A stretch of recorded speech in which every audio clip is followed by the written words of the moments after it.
Militer Amerika Serikat menyerang instalasi sipil dan militer di Venezuela pada Sabtu pagi 3 Januari 2025 dan membawa Presiden Nicolas Maduro beserta istrinya ke pusat penahanan di New York. Serangan itu terjadi setelah Washington meningkatkan tekanan politik dan ekonomi terhadap Caracas dalam beberapa bulan terakhir. Maduro dituduh sebagai pemimpin kartel narkoba internasional dan Presiden Amerika Serikat Donald Trump menyatakan kini pihaknya telah menguasai minyak Venezuela. Manuver Amerika Serikat memicu kecaman dari berbagai negara dan komunitas internasional. Misalnya Korea Utara, yang secara terbuka mengecam operasi militer Washington dan menilainya sebagai bentuk hegemoni serta pelanggaran paling serius terhadap prinsip dasar internasional. Pyongyang bahkan menilai manuver pemerintahan Trump sebagai contoh sifat jahat dan biadab Amerika Serikat. Penanggapan Maduro menempatkannya dalam daftar panjang pemimpin dunia yang ditangkap atau digulingkan secara langsung oleh Amerika Serikat. Siapa saja?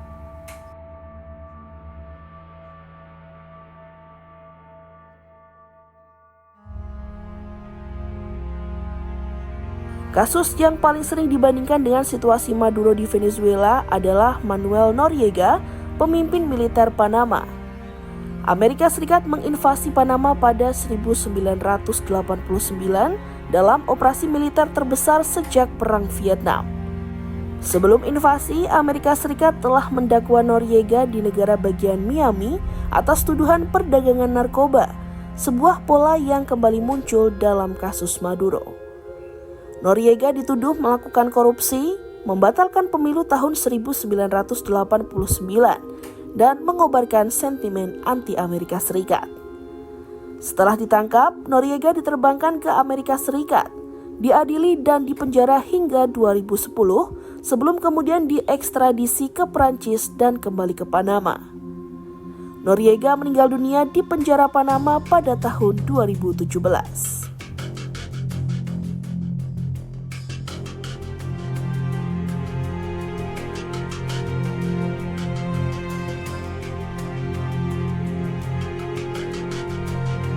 Presiden Irak Saddam Hussein ditangkap pasukan Amerika Serikat pada 13 Desember 2003 atau 9 bulan setelah invasi Irak. Invasi Amerika Serikat sendiri didasarkan pada klaim intelijen bahwa Baghdad memiliki senjata pemusnah massal. Namun, klaim tersebut terbukti tidak benar. Ironisnya, sebelumnya Saddam adalah sekutu utama Washington dalam perang Irak versus Iran pada era 1980-an. Saddam ditangkap dalam persembunyian di dekat kota Tikrit.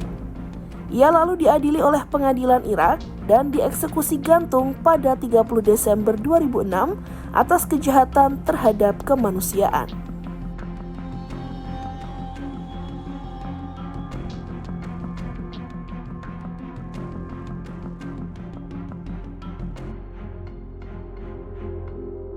Kasus Juan Orlando Hernandez, seorang mantan presiden Honduras, menunjukkan sisi Amerika Serikat yang kerap ambigu dan kontradiktif. Hernandez ditangkap pada Februari 2022, hanya beberapa hari setelah lengser dari jabatannya. Ia lalu diekstradisi ke Amerika Serikat atas tuduhan korupsi dan perdagangan narkoba dan dijatuhi hukuman 45 tahun penjara pada Juni 2022. Namun, pada 1 Desember 2025, Hernandez justru diampuni oleh Presiden Donald Trump. Beberapa hari kemudian, Jaksa Honduras menerbitkan surat perintah penangkapan internasional terhadap Hernandez, hingga memicu kekacauan hukum dan politik baru di Honduras.